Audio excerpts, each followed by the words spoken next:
जी दोस्तों से नमस्ते। हमारे कुसुम लोकगीत चैनल पे आप लोगों का स्वागत है।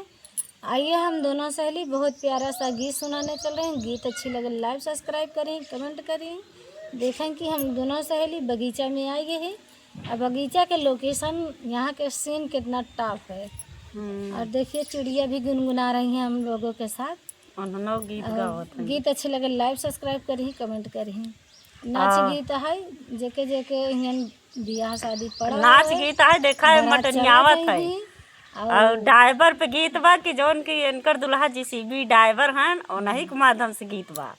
गीत अच्छी लगे तो कमेंट बॉक्स में जरूर बताइए कि जीसीबी के ड्राइवर कैसे होती इनकर इनकर का बेचे हैं ना, ये गीत के माध्यम से बताओ चलत है। तब वो सब चीज